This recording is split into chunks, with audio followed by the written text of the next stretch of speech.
Hi friends, இன்றைக்கி வந்து achieve டீட்டெயிலாக நான் வீடியோ போடுறேன்னு சொல்லியிருந்தேன்ல, அந்த வீடியோ தான் இது.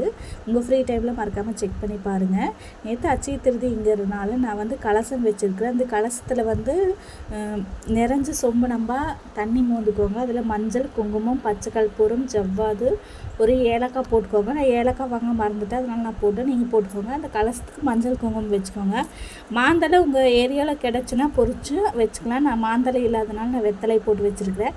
மேலே அந்த தட்டில் பச்சரிசி, மஞ்சள், குங்குமம், விரலை மஞ்சள், அப்புறம் காயின் வச்சுருக்கிறேன்.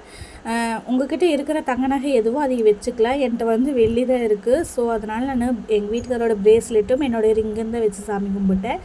அப்புறம் அந்த கலசை சுற்றி வந்து மஞ்சள், குங்குமம், துவரம் பருப்பு, உப்பு, வெல்லம் வச்சுருக்கேன். அவல் பாயாசம் ரெடி பண்ணிவிட்டேன். பாலில் நாட்டு சர்க்கரை போட்டு வச்சுருக்கேன். அப்புறம் அவளும் கரும்பு சர்க்கரையும் மிக்ஸ் பண்ணி வச்சுருக்கேன். சாமி கும்பிட்றதுக்கு முன்னாடி மஞ்சளில் பிள்ளையார் செஞ்சு வச்சுக்கோங்க. உங்கள்கிட்ட பிள்ளையார் சிலை இருந்துச்சுன்னா வச்சுக்கலாம். அப்படி இல்லாத பட்சத்துக்கு வந்து நீங்கள் வந்து மஞ்சளில் பிள்ளையார் பிடிச்சி வச்சுக்கோங்க. ஏன்னா முதல் கடவுள் அவளை வணங்கினதுக்கப்புறம் தான் நம்ம பூஜையை ஸ்டார்ட் பண்ணணும். ஸோ நான் குபேர விளக்கு ஏற்றிருக்கேன், உப்பு தீபம் ஏற்றிருக்கேன். மகாலட்சுமிக்கு ரொம்ப பிடிச்ச பூ தாமரைப்பூ அண்ட் மல்லிகைப்பூ.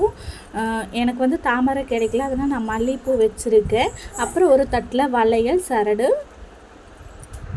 வச்சு நேற்று திருப்தியாக சாமி கும்பிட்டு 12 o'clock சாமி கும்பிட்டு முடிச்சுட்டேன்.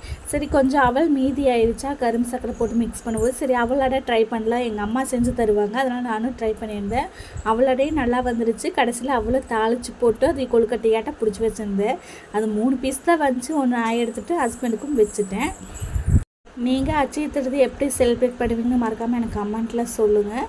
அப்புறம் அச்சய திருதிக்கு அடுத்த நாள் வந்து நம்ம ஈவினிங்கும் விளக்கேற்றி சாமியை குளிர வைக்கணும்னு சொல்லுவாங்க. அப்புறம் அடுத்த நாள் காலையில் ஒரு துணி ஒன்று எடுத்துக்கோங்க. உங்கள்கிட்ட ரெட் கலர் துணியாக இருக்குல்ல, இல்லைன்னா மஞ்சள் தடவி வச்சுக்கோங்க, இல்லைன்னா வெள்ளை துணியாக இருந்தாலும் ஓகே தான்.